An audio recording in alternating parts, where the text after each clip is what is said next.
I don't have to remember everything I want to do. I can set up a system which will help me remember what I was going to do. The AI Advantage. Welcome to the Evolvepreneur AI Advantage Show, and I'm your host, Richard Wray.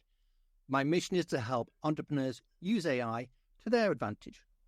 Join me today where we dig deep with our guest and get you the best concepts and strategies. Today's special guest is Kathryn Carter. Kathryn is a driving force behind Cottage Science Consulting, blending love of all things science with a dash of creativity to help small businesses and NGOs with innovative solutions. Today we're talking about small-scale AI, big impact. Kathryn, welcome to the show. Thank you, Richard. Kathryn, really great to have you here as ever. But as I ask all my guests, Kathryn, where in the world are you? I am in Canberra. And for those of you who don't know, that's the capital of Australia. Yes, but a lot of people get confused that they think maybe Sydney or Melbourne is, but no, it is actually, it's Canberra, and a very interesting yet cold place it is at times. I mean, sunny right now, Richard. This is good news, good news. That is good news. Well, Kathryn, tell us a little bit about yourself and your company. Okay, so recently someone used the word versatilist, and I loved it. I'm a very versatile person. Yep. I have had careers in science, in education writing, in running holiday camps, in doing policy work, kind of following my breeze. And as a mother of children who have found themselves unable to attend school, I fell into consulting and running my own business, as so many people do. And I have discovered that my underlying drive in life is I love solving problems for other people. Like, that's just what I love doing. So one of the exciting things that Cottage Science Consulting is getting into is helping small companies, really startups, NGOs, have the systems and tools and policies to allow them to grow, kind of to create jobs, and to have that real creative, because I can do writing, I can do design, I can do science, I can do evaluation, kind of that cross use of skills, which is so important when you've only got a small budget and a small team. So that leads to the question then of how are you using AI? Okay, I use it personally and I use it to help businesses. So one of my favorite quotes about AI is it was looking for a user case scenario. It was a tool that was going to work it out. And I will admit I ignored it for like a year because I'm a writer and an illustrator and really good at analytics. So I just didn't see the point, right? So was that you ignored it fingers in ears, or you just didn't see it as I just didn't see something it useful to me? Like, I could see that other people were finding it useful. I could see what they were doing, and I was like, yeah, but I can already... You're right. You can do this. You don't need it. No, I can write better than it. I'm really good at analysis, so I don't need it to make research papers. Like, I just didn't see the point. And then I went to a conference, and one of the speakers mentioned using AI to create chatbots for students to enable them to practice having difficult conversations with people of very fundamentally different backgrounds. Oh, and I was like, that is interesting. So that, it piqued my interest. So like that, at the time I was writing a book trying to teach science outcomes, but focus most of the classroom learning on interpersonal skills, social skills, and ethical understanding. And understanding that while there's science in a problem, there's also people's beliefs and values and how to bring that together. And I was struggling. Give me an example of that. Give me a little example. Okay. What we were working on was cat ownership in Australia. So I was tying it into the understanding of food chains and how cats affect the natural environment. So you hit your science outcomes. But then whether or not someone should be allowed to adopt a cat intersects with your beliefs on individual freedom versus environmental freedom. So we had this case of a woman who gets a cat to help with her kids, and they're feelings of empathy and enjoyment and all the positive sides. So far, so good. And then the guy next to her who has a really strong reaction to that because he knows the cats can end up in his garden. He loves native wildlife. He's been allergic to cats. So you can see these two sides. And we encourage the kids to work out where they stand on the issue and how to have discussions with people who don't agree and what the science is and what is the law is and then what ethics are within that. So it's really interesting. And one of the problems I was coming up against was how do we help them realize the diversity of opinions without asking 10-year-olds to be fundamentally different to their peers? Mm-hmm. That's a very problematic situation to put kids into. And then here we go, chat. And so I'm still getting to the point where I'm actually going to be able to implement that probably, but that was my first user case that I got excited on to. But so let me just ask a few questions on that then. So the whole point here on that particular topic and creating a chatbot for this as well is there's that whole concept of nuance, which so many people seem to have lost and actually taken on somebody else's opinion to try and maybe modify their own behavior. Yes. And so that's the general direction, yeah? The idea is you have the discussion with someone who has different views, and at the end, it helps you rate your ability to actively listen to someone whose views are different to yourselves. And for me, that's something that I find in our modern society, we tend to get very siloed. So especially with your choice, the choices you can make, you can choose to live a life without friction.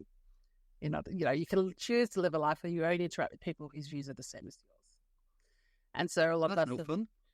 No, I don't choose that. But it's trying to get away from the if you're not with us, you're against it, and more into those nuanced discussions. And I was excited to think about a safe space because it is less stressful if it's not a person you're talking to practice having difficult conversations with that would provide you with an idea of if you are in fact listening. So the purpose is not to convince them they're not a real person, but to see how you yourself react and have these conversations. So the concept being that it's highly unlikely that you're going to change somebody's opinion on the spot. Yeah.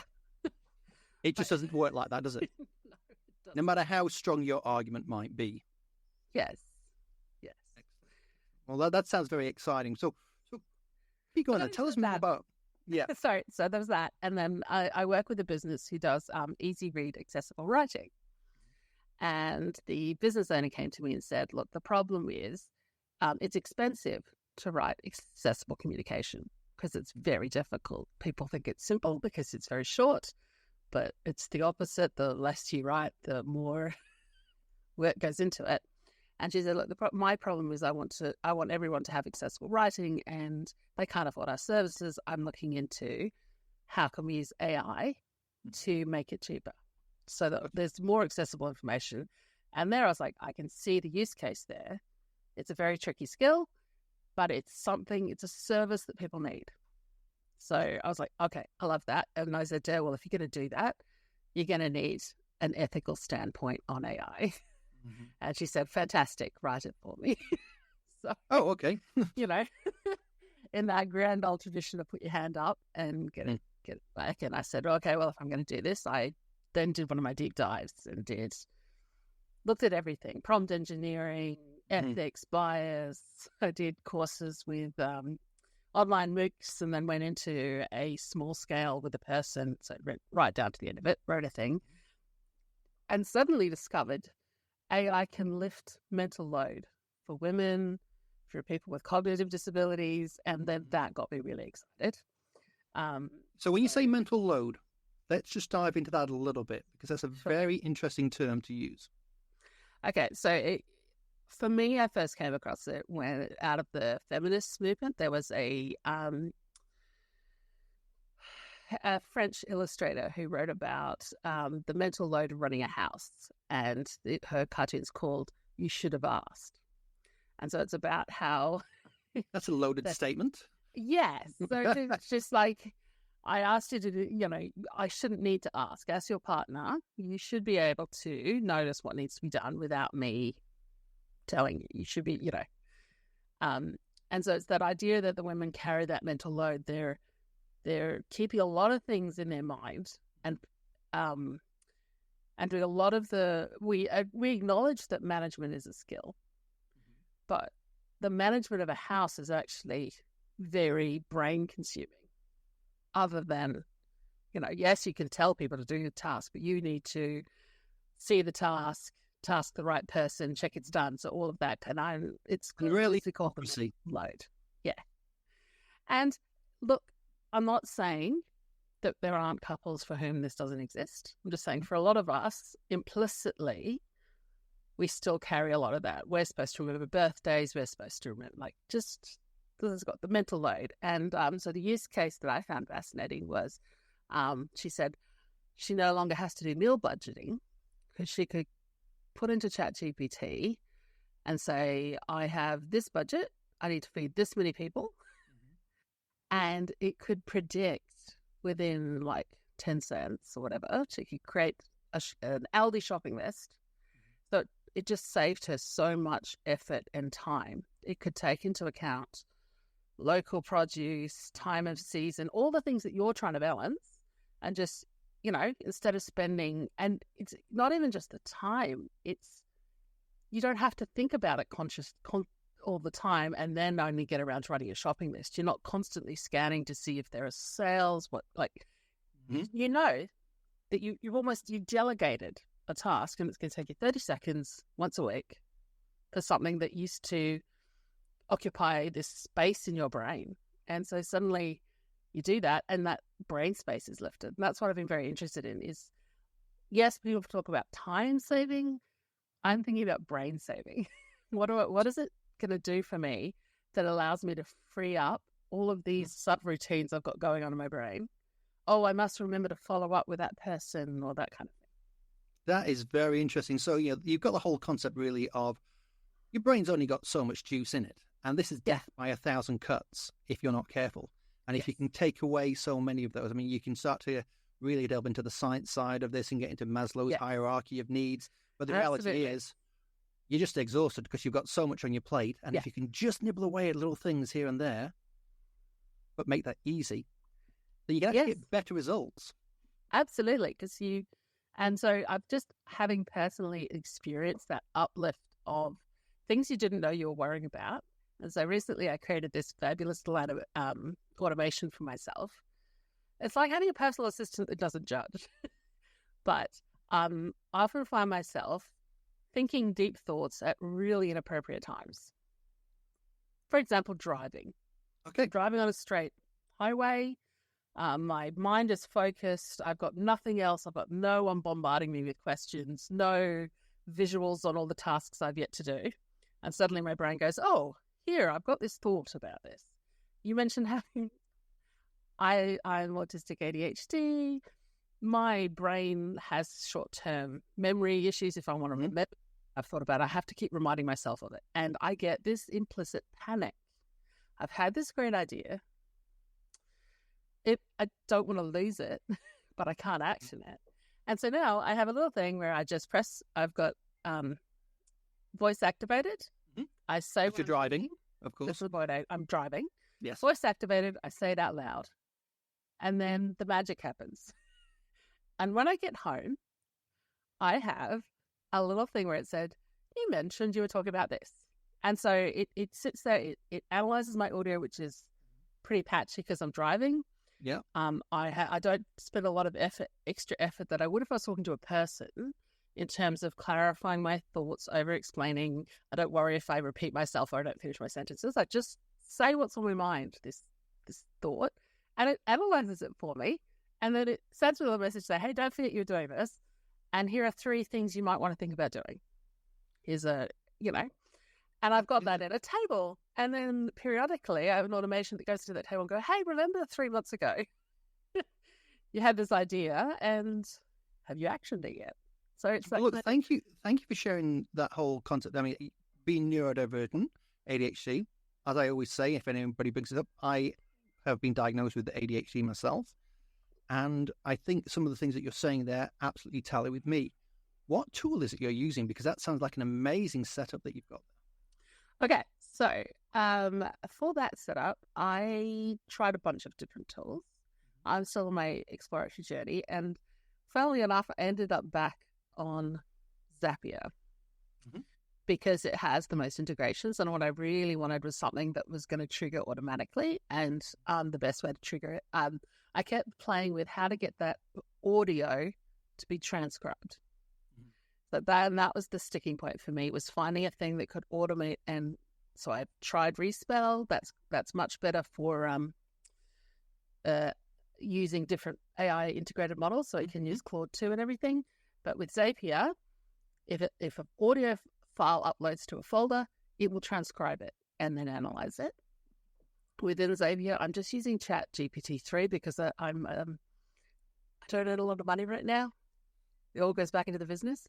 So I didn't want to have to pay for API integrations. So I just used ChatGPT 3 in that case. And that was good enough for what I needed. I mean, people keep going, oh, no, we must have the latest version of whatever. But in actual fact, there's a lot of great stuff out there that is free. And then my problem was it needed to go to Dropbox because that was, I needed to trigger into appropriate folder. But the app I was using for the record saved into, I'm an Apple Mac user, don't judge me. It was on iCloud. That doesn't have integrations. But I actually do subscribe to ChatGPT-4. I asked ChatGPT-4, how do I create an automation to do it? And it walked me through the Python programming. And so that's why it's all automated. That is especially interesting because it actually wrote the code or helped you write the code. Yeah. And every time I went wrong, I could tell it what was going wrong. And it would tell me how to, it was like having someone over my shoulder. So try this out. And I tried it out and I'm like, it's saying this. And then I go, oh, well, maybe you should try this code. Or, oh, in order to debug that, let's find out what's going on. So type this in. And I am programming adjacent. My parents were among the first programming. My sister is a programmer. I think my teenage rebellion was not to be a programmer. You can't fight nature. It was going to get you sooner or later, yeah? The fabulous thing is I'm aware enough that I can see what's happening, but it's helping with the bit I never learned, which was the actual code. So, yes, it now all works and it's spectacular. And I was so excited to see that I could have this thought to action made that much easier through having So that's my personal exploration with AI. The last thing I used to do it is to validate my kids' storytelling. My kids are highly imaginative. They have these fabulous co-created stories of imagination, and it's beautiful. And I help them create little videos, and I use the AI to generate images to go with it because they are, 8 and 10. And it just adds interest, and you should see the pride that they have when they see it looking great. Which is interesting, of course. I'm an illustrator. It's not that I want to replace people's jobs, but in this case, there's literally no one I could pay, which is not a paid job, to do this. So they can see their story come to life, but they are also learning it with me about the pitfalls, about how hard it is to get us to do certain things. So they're learning a little bit of the management side of things and, seeing the pros and cons, if you will. And I've taken that across into the work side of things. So I'm helping with a very early project called, what's it called again? Easy Life Skills for Every Year. So that's coming out of the disability sphere, talking about how it's hard. A lot of the information about life skills and careers aren't necessarily adapted to people with learning difficulties. Also that they are less likely to have the kind of relationships which will give them the information they need. So we're trying to create a trusted space with resources written in easy read about people who really get what you mean by, I don't understand. There's a great meme. How do you fold in cheese? You fold it in. Like that not understanding the... You just do it. Yeah, you just do it. What do you mean, how do you fold in cheese? It's like, no, I just literally need you to tell me. How do I do this? I have never folded cheese before. Yes. Yeah, absolutely. And not to be thought an idiot for asking that question. Now this just pausing you there for a second then. So Yes. going back to the learning side of it and neurodivergence and now all this stuff that goes with it, I was discussing this with somebody recently, and the whole concept of, a fish doesn't understand why you can't breathe underwater.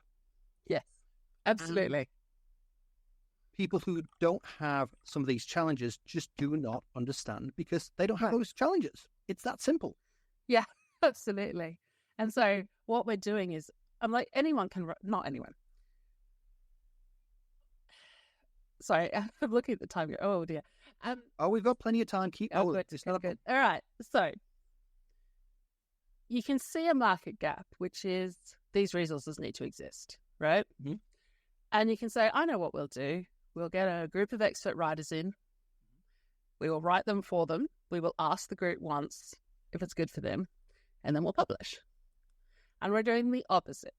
We're saying, right, here you go, 18 to 25-year-olds, you're going to write the resources, and we're going to use our knowledge to help you.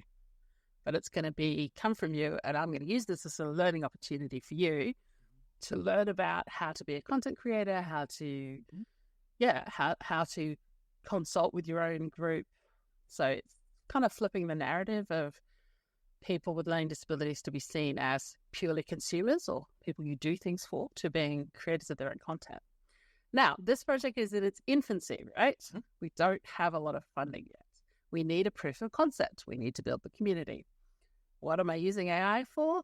At the moment, to generate some illustrations, because the person I have on board is a writer. We don't have an illustrator. We do not yet have an illustrator. We will. But at the moment, on a what is it? Sniff of an oily rag, where we are creating a proof of concept. What I'm hoping is we can therefore create what I believe is called a pitch deck.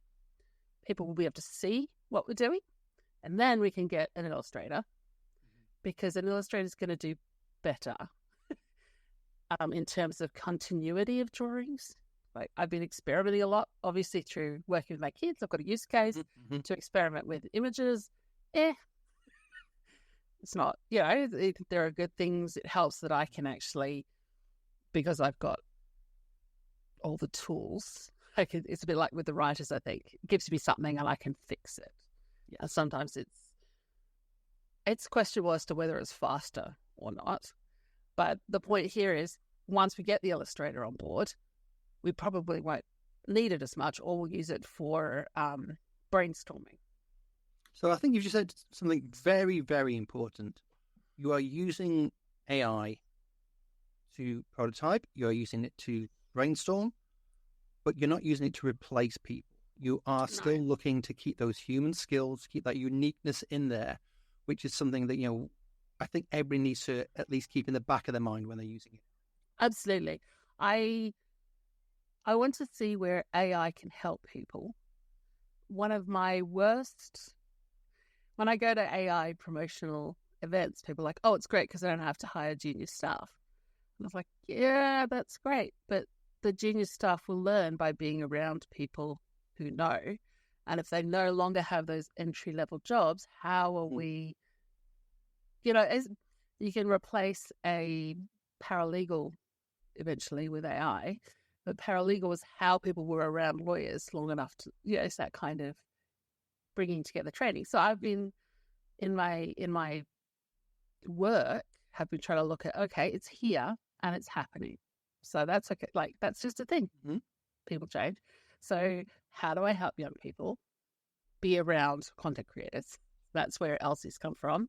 I've got this super duper plan for co-working spaces that integrate people who have children at home, being one of them, and young adults, and how we work together. But yeah, AI, how can we use it to also then create jobs, not necessarily by being AI spruikers. Not that that's a bad thing. That's a great thing. But not everyone can have a job teaching AI. Welcome to the AI Advantage show. But yeah, like you said, how can we use it to, I loved someone else mentioning demystifying processes like pitches, or practicing interview questions. So to help me write my questions for your podcast. So no idea what you're looking for. The sort of thing I'm hearing here then is, or sort of the strong themes I'm hearing certainly are, if there's one thing that just jumps out at me a little bit, it's the non-judgmental side of AI.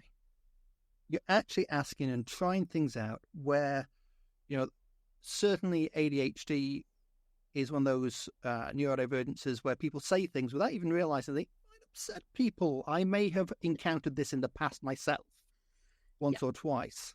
And to be able to say it and practice, but with every single facet of what you're talking about there, sounds very interesting indeed. I mean, is this the sort of the tone that you're getting? Yeah, I joke when I'm with your kid that it's my neurotypical whisperer. Not necessarily neurotypical, but what do people mean when they ask this question? Because what I've been in trouble with in the past is that I answer the question that is asked, not the question that they thought they were asking, which I think gives me a little bit take it very of literally. affinity for AI. Everyone talks about, I don't find it hard to prompt AI. I give the information I would have liked to know when people ask me to do things, pretty much. Mm-hmm. So it's that kind of, when they ask this, what do they mean? Because that's what I think, and then there's what. Yeah, so can it do a better job than what I do? No. But you know what it is great for? Like I said, being that either helping with the code, that was great, because it was really useful. I've got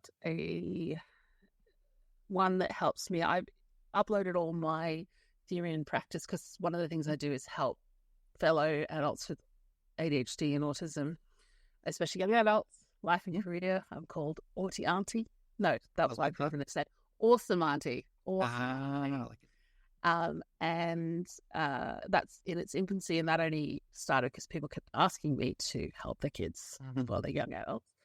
And so I have a little bot that I talk to about what I'm going to do, and I've told it all the things I want to always be mindful of.